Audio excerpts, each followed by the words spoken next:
Now, we have an important broadcast for you. I'm going to tell you some things that you may not know about our political situation in this country and why November 3rd is the most important election in my lifetime.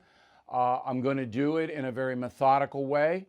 We now have, hundreds of thousands of new viewers because of our debate coverage.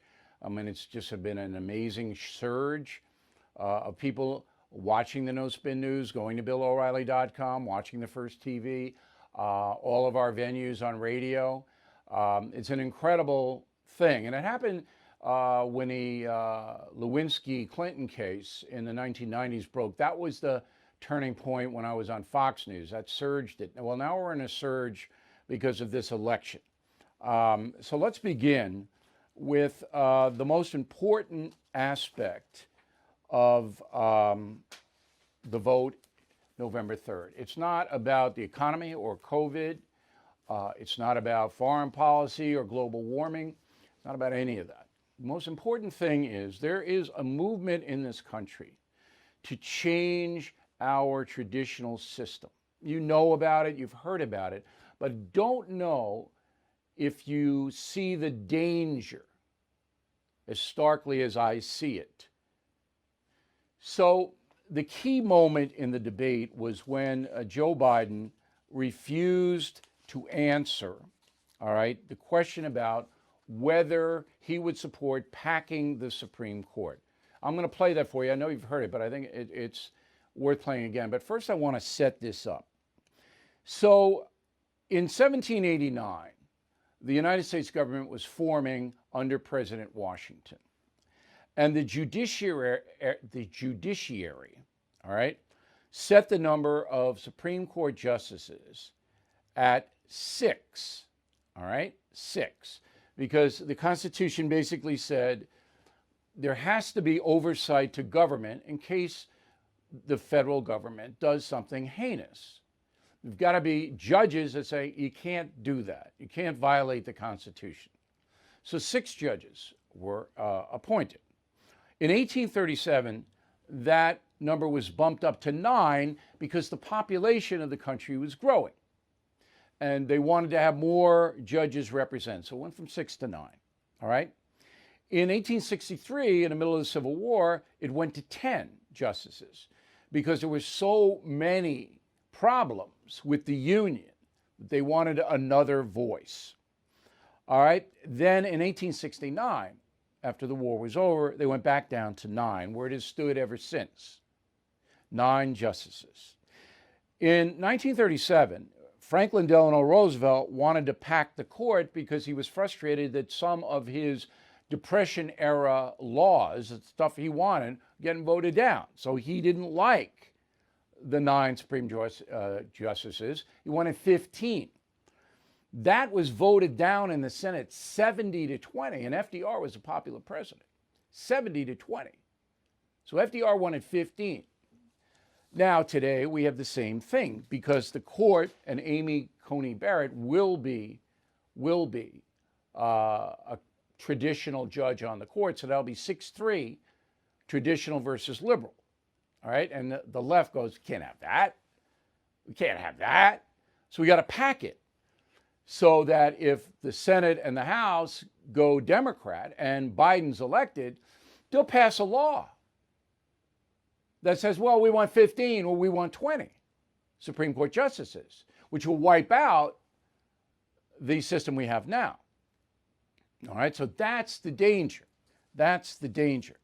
There is a poll, a left-wing poll, Washington Post, ABC News.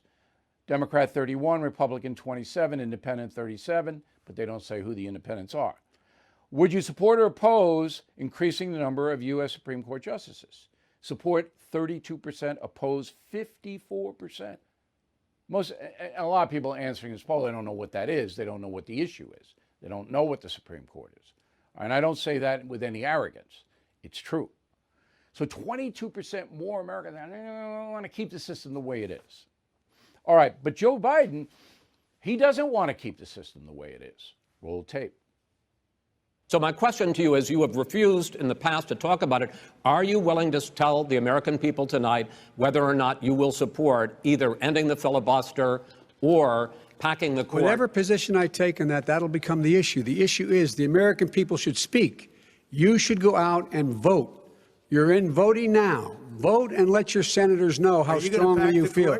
Vote now. Are you going to pack the Make court? sure you, in fact, let people know He doesn't want you're to a answer the senator. question. I'm not going to answer the question Why because wouldn't you answer that because question? the question You want to put a lot of the new question Supreme Court is justices, the radical question, left. Will you shut up, man? Listen, who is on your list, Joe? This Who's is on your so list? Right. Gentlemen, I think this we've is ended so this. He's going to pack unprecedented. the All right, that was Wallace's fault. All right, Biden had a obvious dodge. And Wallace should have stopped him cold and said, look, if you don't want to answer the question, just tell us and we'll go ahead, but you're dodging. But Trump had to do it. Because if Trump didn't do it, nobody would have. And that goes right back to Chris Wallace. Now, I'm not here to bash Chris Wallace. I think my analysis of his performance is fair. All right, again, we're going to post all this stuff on BillO'Reilly.com throughout the weekend so you can catch up if you haven't seen it. Now, here's the danger, all right? And this is really important to every single American. We have guaranteed rights by a Constitution. Those rights are protected by the Supreme Court, not by the political parties. All right, you've got to understand that. The Democrats and the Republicans are not going to protect your rights. They don't care about that. They care about political power, wielding power. The only body in this country, ultimately, that protects our rights is the Supreme Court. If you politicize the court by putting 15 or 20 judges on it, all of whom will be confirmed based on their politics, not on the Constitution. Okay? I mean, Sonia Sotomayor, is a left-wing zealot and always votes that way. Clarence Thomas is an ardent conservative and almost always votes that way.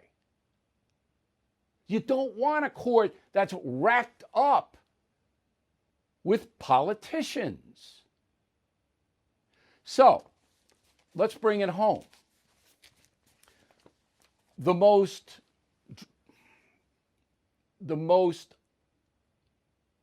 prosperous right that we have from the Constitution is the right to private property.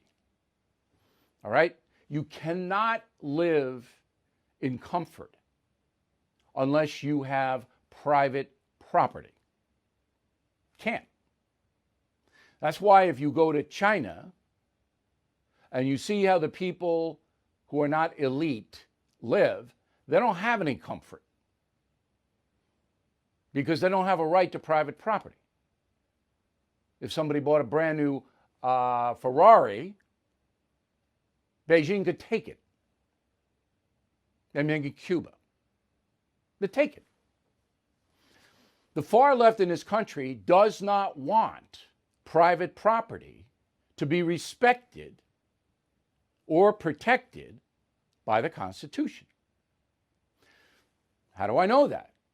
How many times have you heard from the Democratic Party, wealth tax, 2%, 3%, 5%. What's a wealth tax? That's a tax on private property. Okay? So they come in, the state comes in, evaluates what you have, what you've already bought with post-tax dollars. You already paid your taxes. You have money left over. You buy things. You acquire things. Government comes in and says, you have this, you have that, you have this, you have that. They add it up, and they go, we want 2% of that every year. So you got a farm, we want 2% of that.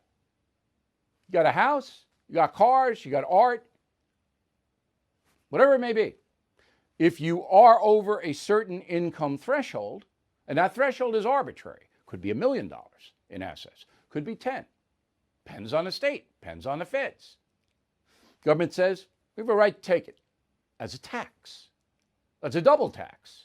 Can't be double taxed. Not according to the Constitution. Congress has a right to tax, but not double, triple, quadruple, whatever. Every time they try, goes into court says no. If the left gains control of this country, and you're going to hear Biden, you just heard him, okay? He won't say he won't pack the court. If that happens, then all the stuff that I have, that you have, particularly if you're affluent, is going to be subject to the government taking it away from us. And it's going to be their calculations, not ours. They'll decide how much, what the threshold is, what stuff is worth. They'll decide. Can you imagine that? Private property? Private property then goes, bye. The government owns the property. They allow you to have some of it. You want to live in a country like that? I don't. And I know that Joe Biden won't stand up to the socialist communist movement that has to have that. You can't have the Green New Deal. You can't have socialized medicine. You can't have entitlements, guaranteed income, free college and all that without the wealth tax. You can't have it. We already owe 30 trillion. You want to owe 80 trillion? Then you don't have a dollar. Then the dollar just blows up and all the money you have in the bank disappears. So they have to pass a wealth tax. They have to confiscate private property to pay for all the far left vision. They have to. They want to guarantee income, guarantee a job, guarantee health care, guarantee education. Somebody's got to pay for that. And they're taxing people up to here now. In New York, where I live, it's insane. People are moving out by the hundreds of thousands to Florida and Texas and North Carolina because they can't pay the taxes. So who are they going to go for? They're going to go for the people who have assets and take them away. That's what this is all about. Now let's get it down to a lower rung, okay? So if you pack the court, there's not going to be any guns, all right? So the right to bear arms goes away because the left will say, look at that militia clause, a well-regulated militia in the Second Amendment. That doesn't mean you, as a private citizen, can have a gun. You got to be in a militia, and a militia is an arm of the government, the National Guard. That's a militia. You can't form your own militia, so you can't protect yourself with a firearm. And it's not a matter of AKs or this or that or clips or bump stocks or whatever. All guns. No guns. Can't have one. You got one, we find you, you go to prison. You go to jail. And we fine you like crazy. You think I'm kidding? I'm not kidding. That's the vision. Because if the citizens of the United States cannot defend themselves, they're defenseless. Not just against crime, but about the government. Against the government. Tyranny, you know what the word means? It hasn't disappeared. It's there. That's what Marxism, Black Lives Matter organizations, that's what they want. And that's what Biden won't stand up against. Kamala Harris wants that. Biden doesn't want it. Biden's just a puppet. All right? He doesn't care one way or the other. But Harris, she wants it. She was asked yesterday, would you stack the court? Wouldn't answer. And a non-answer is an answer. So I'm giving you the private property, I'm giving you the guns because they're vivid. You can picture it. But there are hundreds of other rights that will disappear once the socialist left starts to impose the big government tells you how to live. Now, this is absolutely true. Absolutely true. There's no, oh, it's not happening. It is happening. They say it. And the Democrats also say, we want Puerto Rico and D.C. to be states. That would be 4 more Democratic senators. And that would mean the Democrats control the Senate, wouldn't it? That's what they wanted. Biden wants it. Sure. Yeah. Now, that's not going to happen under our present Constitution because Washington, D.C. is a federal jurisdiction. They're not going to change that, not with the court being the way it is, but you have 15 Supreme Court justices on there? Okay. So the problem here is that President Trump has not told you what I just told you. I don't know why. I don't know why. Because that is far and away the most important thing going on in this election. If he would just take his 2 minutes or whatever they're going to give him in the next debate, it's going to be a town hall debate so he can take it where he wants it. That's just going to be, another fiasco. And just do what I did. Just look into the camera and say, this is what they want. Now, the Democrats are never going to buy it. Your liberal friends aren't going to buy it. They're not going to believe it. But it's true. And there's no way on earth I can vote for Joe Biden. I'll still cover this fairly, as I did on the debate. I can't vote for him. He's not going to protect my constitutional rights on any level. How can I vote for him? How can any American vote for him? Do you not want rights? You already lost. We already lost our right to privacy. We don't have any right to privacy anymore. Anybody can tape you, listen into use a gizmo to listen to you talk, do anything you want, and then give it to a newspaper. Trump's taxes. That's a felony. Anybody going to do anything? Nobody's going to do anything. Right to privacy? Gone. There's no right to privacy. So private property? That could go. And all of your other constitutional rights, including freedom of speech. Cancel culture? Does that honor your right to speak?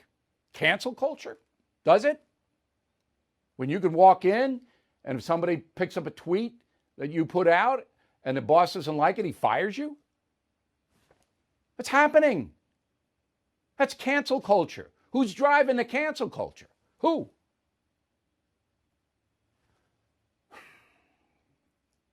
I reach millions of people, but I don't reach 330 million or 130 million that will vote.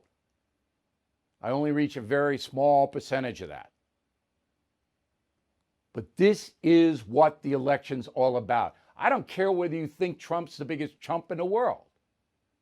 All right? I don't care. He's not going to destroy the Constitution. Biden and his crew will. That's it. Now, there's a lot of other offshoots on this, okay?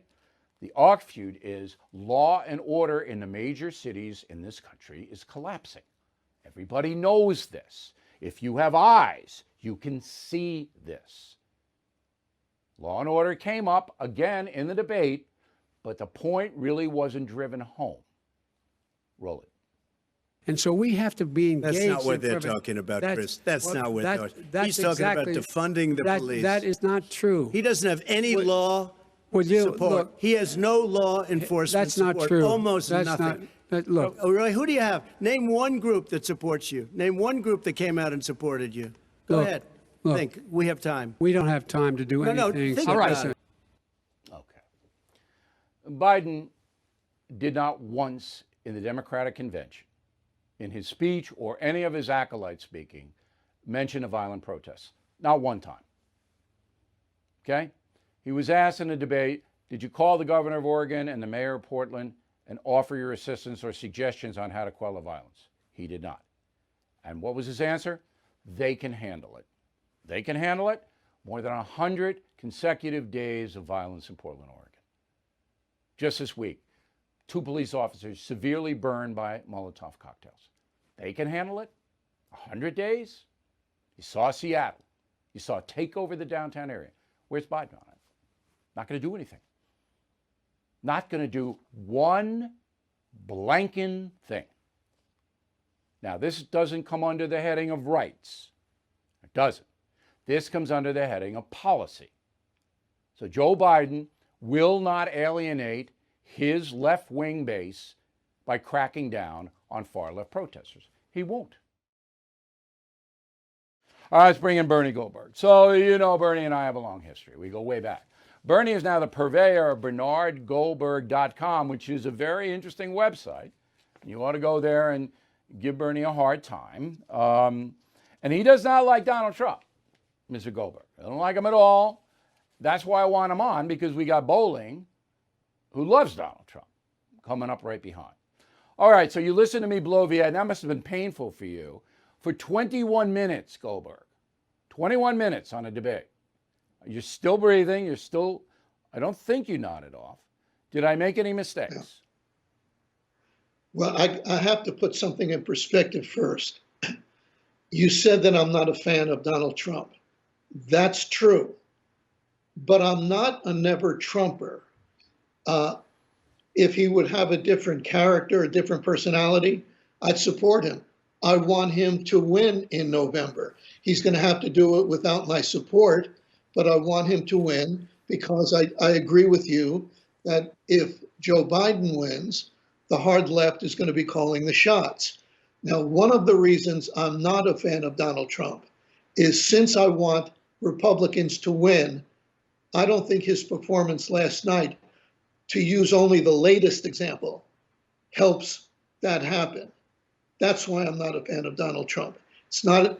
I'm not one of the people who hates him or anything else. I just think he's got a toxic personality and he's hurting the things I would like to see done.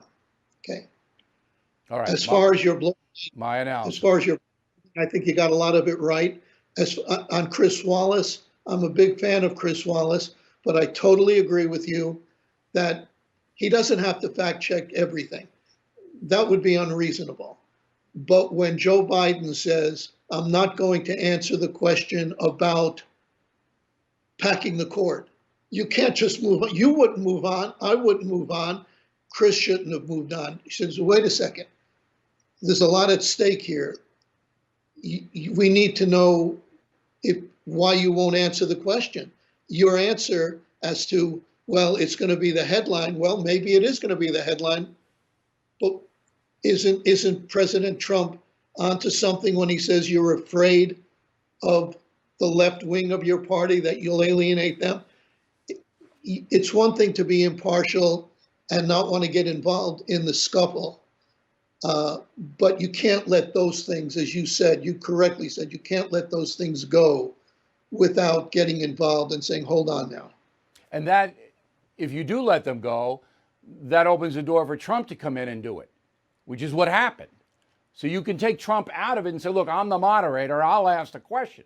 But if you don't ask the question, you can't expect an opponent to sit there mute while Joe Biden is saying, well, my son Hunter didn't do anything wrong.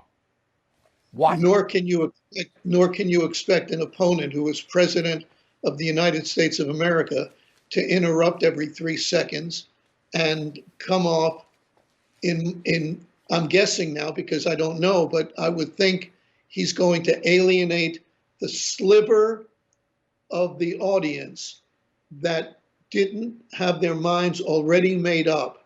When you interrupt like that, when you come off as unpresidential as he came off, that's fine with his base. I was listening to Rush Limbaugh earlier today. That's fine with Rush Limbaugh, who thinks that being civil and polite is sort of a weakness for Republicans. But it's the swing voters, the independent swing voters, that may very well decide this election. Yeah. And I don't think interrupting particularly women. You know, I said, look, in the first 7 minutes of the debate, Trump just dominated. All right. And again, I'll go back to my analysis last night. I hope people watch it. First 7 minutes, Trump was calm, facts, boom, boom, boom, boom. But then he got increasingly frustrated because of what we just said, that there was this stuff coming out and it wasn't challenged. Questions were all over the place and nothing was getting accomplished in Trump's mind. He's a very impatient man and he doesn't have any discipline over what he says. And as you pointed out, and I think correctly, it's going to hurt him in the election. So the next question is, how badly do you believe the president hurt himself last night? Let me answer it this way, Bill. If my crystal ball broke in 2016, I'm not in the prediction business anymore. But if he loses, and I want everybody to hear the word if he loses, last night's debate will be a big reason for that loss. Do you think COVID? I think COVID just is the main reason. If there were no COVID and the economy had continued along the vibrant line that it was on, I think he would have walked in, because I think Joe Biden is such a weak opponent. I agree with that too. You can get away with a lot when things are going well. When the economy is going well, and it's come back in spectacular fashion, you can get away with a lot. When 200,000 people plus die, you can't get away with as much as you could before that. Yeah, you're using the word "get away" and not in a pejorative, just in people will ignore certain things. Right. I just want to make sure of that.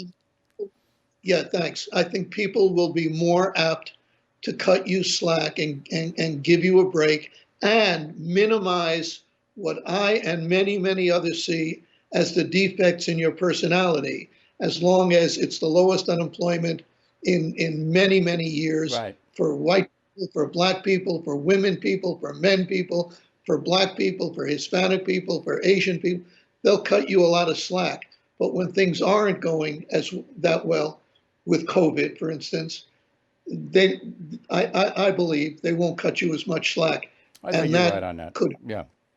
All right, but I'm voting the country. I'm not voting guys here. I'm voting the country here. Bernie Goldberg, you can find him at bernardgoldberg.com. Appreciate it as always. Good to see you, Bernie. Next, the other side. So Bolling is the host of America This Week and United We Stand on the Sinclair broadcast band. And you can go to his Facebook page, and then you can see Eric Bolling and what he does and how he does it. And extremely impressive, Bolling, your Facebook page. Okay, so I say that Donald Trump did not help himself last night. I think the polling will reflect that coming up. You say?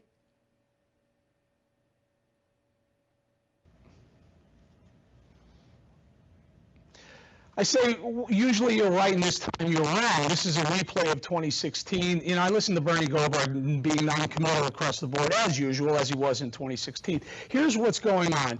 You can watch these debates and try and figure out who's winning, who did themselves right and wrong. It doesn't really matter, because how many times, Bill, have you had people come up to you? I've had it hundreds of times, maybe more, maybe thousands of times, saying, I'm going to vote for Trump. And I go, well, why don't you say that? Here's what happens. The left has made it so embarrassing, so awful to say you're voting for Trump, or you like Trump, or you're pro-Trump, you're a racist, you're a xenophobe, you're a sexist, you're something, you're awful, whatever you are. But when you get in the voting booth, and you know this happens, when you get in the voting booth, you vote with your wallet. And what is better than Trump? What's the perception? Is Trump going to be better for your family and your family's economy going forward, or is Biden? Clearly, the perception is Trump is going to be better because he has been better than Democrats. COVID's the only thing the left had to hang their hat on. They were going into this thing getting trounced. They had an old octogenarian, he's suddenly somebody will be an octogenarian by the time he left if he was president. They had nothing. They nominated Joe Biden, the most anti-diverse candidate they possibly could. So they didn't have that. The economy was ripping. They needed something. COVID happens from China, and they're going to hang this on Trump. It's insane. It was the only thing they had. No, I don't think COVID's going to be a factor. It may be a factor to some, but you know what happened? I hate to say this, Bill.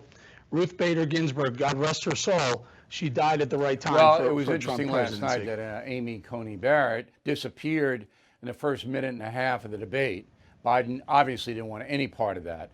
I think the left knows that she will be confirmed and that President Trump will benefit a bit from it.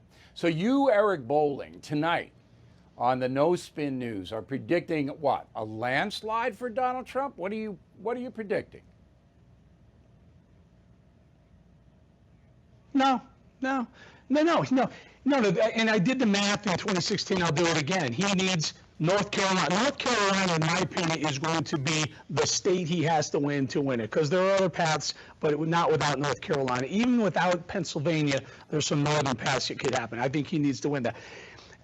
I believe, here's what I believe. I think the Democrats threw him Ruth Bader Ginsburg passing, but the Democrats' response to Ruth Bader Ginsburg's passing and Amy Coney Barrett being seated, they threw Trump a lifeline. Here's what they did. They said, we're going to stack the court. Now, that was the biggest foolish mistake they possibly could have said prior to the election, because now anyone who cares about the Supreme Court, single issue voters, are going to come out and say, I don't want that to happen. I like a 9-member Supreme Court. We have Democrats now saying, Democrat attorneys general coming out saying, 9-member Supreme Court is what we want to have going forward. This is going to energize, if you don't even like Trump and you're a conservative, you don't like Trump, you're going to be energized to come out and make sure the Senate at least turns for Trump. And some of the people who pull the lever for a Republican senator are going to do it for the president too. All right, Bolling, we got you on tight, man. We'll have you right back. With high confidence, if you're wrong, Mr. O'Reilly. you'll mess up your hair. You know that.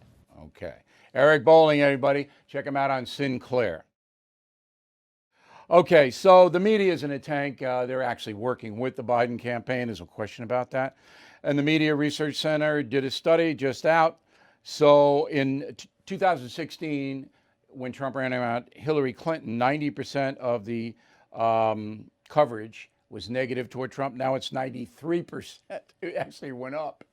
93% negative toward Trump by the 4 networks, actually 3, CBS, ABC, and NBC. They didn't count Fox. The Media Research Center recorded 389 negative statements about President Trump from August 1st to the 15th of September. 15 negative statements about Biden. We had more negative statements in one show here than all 3 networks had in a month and a half. All right, you want to have some fun? Media and analysis after the debate on the cables. I'm so happy that many people, millions of people came and watched me and all of that last night. Okay, here's, I'm going to give you 3 sound bites of analysis right after the debate. Go. I thought that Joe wasn't sharp, and the president, I thought, was so forceful at times that I thought he was going to try and eat Joe Biden literally on the stage there. There were times during this debate, Wolf, where President Trump's every line, specifically on mail voting, almost every single thing he said during that concluding section of the debate was inaccurate. And he gave a wink and a nod to a racist, Nazi, murderous organization that is now celebrating online. Okay, there's been no murder attached to the Proud Boys. Racist, far right, maybe. I mean, I don't know them. I don't associate with them. I don't research them. But my people researched their arrests, less than 10 in 3 years. Murderous Nazi organization. Murderous? Can't back it up. That's the kind of garbage you get on cable news.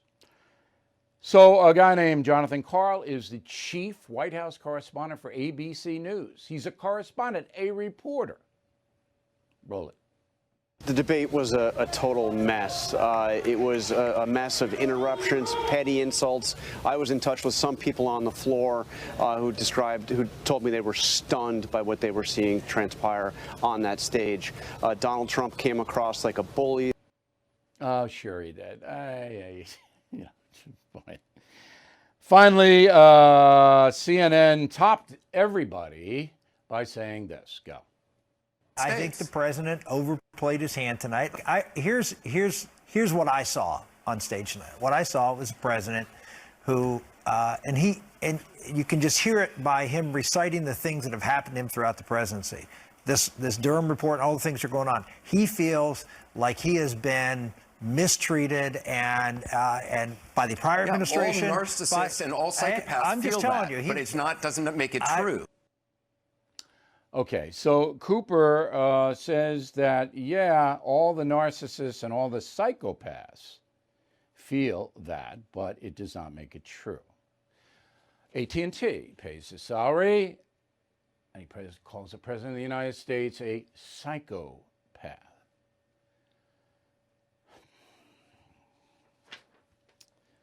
Joe Biden, Kamala Harris released their tax returns. Oh, what a shock.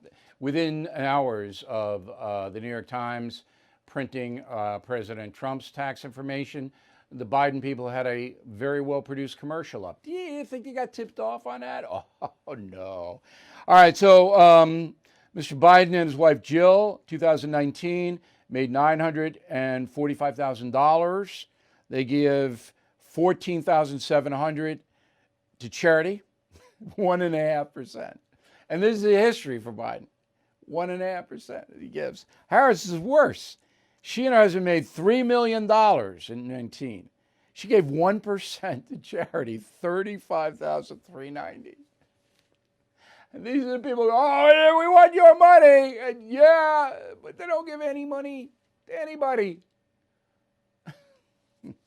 Jesus. Never be reported.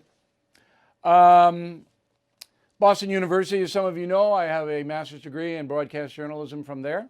They hired a guy named Ibram Kendi to teach.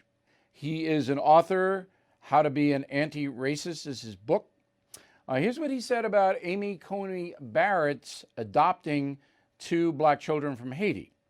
Quote, some white colonizers adopted black children.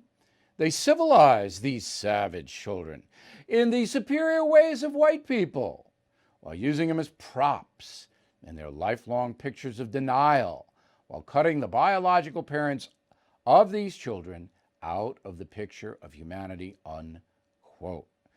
So Amy Coney Barrett and her husband adopting 2 poor black children in the hemisphere's poorest nation. They're not really doing this for the good of those kids. No, they want to cut out the biological parents, and they want to use them as props. And this guy's teaching at Boston U. This is a hero to the left, this guy. Does it get any more vile than this? Really? Okay, quick break, back with mail and final thought. All right, let's go to the mail. Again, we had millions of people check us out for our debate analysis. Biden hurt himself and his base by not calling out the Democratic mayors and governors in the riot-plagued cities. Maybe. I don't think the far left's real upset about all the violence, though. Yvonne, I was very upset with Biden when he called President Trump a clown and told the president to shut up. It'll be interesting if left-wing women or on-the-fence women feel the same way. Mark, Joe Biden called President Trump a clown, better a clown than a puppet. David, concierge member, thank you, David. He gets direct access to me. Good to see Bernie Goldberg again. He was absolutely correct in his comments about Trump's constant interruptions. Trump did not look presidential. Barbara Manning, Galion, Michigan. As a premium member, we appreciate your honest reporting, Bill. Your statement that Chris Wallace should not have released the topics for debate was correct. The early release was evident in the prepared answers by Joe Biden. Absolutely, no doubt about it. James Patton, Walport, Oregon. No, this is Dana Patton, James's wife. This is Dana. I watched the debate. I'm not happy with it. Is it possible to change how the debates are organized? There will be the next one's at Town Hall. There'll be all kinds of new rules and all that. I think the next one will be better. Dennis Markle, Bedford, New Hampshire. Thank you for your excellent post-debate analysis. You should be the next moderator. That'll never happen. When I was at Fox News, I volunteered to do it, and they went, are you kidding? Nobody will show up. If you're the moderator, you'll be talking to empty chairs. It's probably true. Now, again, we have our debate analysis posted on BillO'Reilly.com throughout the weekend. You know, alert your friends, your pals, your family. Best analysis, I think. I haven't seen anything better. Lynn Shenica, London, Kentucky. The Democrats use the word science without giving an attributable source. Do you believe the science of COVID is subjective? Do I believe that? I believe that there are facts about COVID, but not on how to prevent it. All right? I do believe you should wear the mask and social distance. That's proven to drive the rate down. So I saw that with my own eyes here in New York. But science is a catch-all. You know, global warming, the science says, that's a bunch of bull. And we'll prove that to you on Monday, by the way. Be an interesting show. Andrea Rose, Los Angeles. I've been watching you since the O'Reilly Factor. You're the best at what you do. I signed on to the podcast immediately when you left Fox News. I'm thrilled that you now have the viewership you have, and you had millions tune into the No Spin News after the debate. You and me, Andrea, and I know you've been a long-time watcher. I'm just blown away by how many people came in and watched us. It's really amazing. Radio, too. Teresa Dickey, Lake Elsinore, California, walked into the dentist today. Surprised to see a Stand Up for Your Country sticker displayed at the reception. Yes, yes, yes. Those dentists, they know what's going on. You can get your stickers, your hats, the mugs. Stand Up for America hats. Best mug in the country right here. This is it. Oktoberfest, bring the Stand Up for Your Country mug. Frank Rowan, Drake-it, Massachusetts. You know, Frank, nobody can say Drake-it. They don't know what Drake-it is, but I do. Just finished Killing Crazy Horse. As with all of the previous Killing books, I couldn't put it down. Thank you, Bill, for another great book filled with amazing historical detail. Well, you are welcome, Frank. I'm going to talk a bit about Crazy Horse in a different way for the final thought. All right, so we got all the Stand Up for Your Country merc. Order Killing Crazy Horse from us. You get 5 free Stand Up for Your Country stickers, and lifetime membership gets you all 9 Killing books free. Sign up for lifetime. Good deal. Upgrade to concierge, get a free book. Word of the day, don't be a blatherskite. One word, blatherskite, writing to us. Final thought in a moment. Okay, so Killing Crazy Horse moves up on the New York Times list. Not that I care about the list, but it's obviously the book is gathering momentum in a very difficult time. In the pandemic, bookstores, nobody's in them. Most of them are closing, all right? Amazon is a good outfit. BillO'Reilly.com is a good outfit. We'll get the book to you like that. Barnes & Noble, they're starting to get up to speed, you know, but most people are buying online. And that has really changed the book industry. Used to be people would go in and they browse. And then the media. Late night, as I just said, nobody watches late night. I was on Leno and Letterman and Kimmel and, you know, all the time for the books, and it moved books. All right? Now, nothing. Late, and in the morning, they'll give you 3 minutes. And come on. Because they have to report on the Kardashians. They don't have time for authors. So it's hard to sell any books, particularly in this chaotic COVID political craziness time. But I'm telling you, Killing Crazy Horse will keep you up night. Makes a great Christmas gift. I will sign it, but you got to get them in because I've got to sign thousands of books. All right? Think ahead. Think ahead. If you become a lifetime premium member, you get 9 free books. That's 9 Christmas gifts. Right? Right here. Looking out for you. See you soon.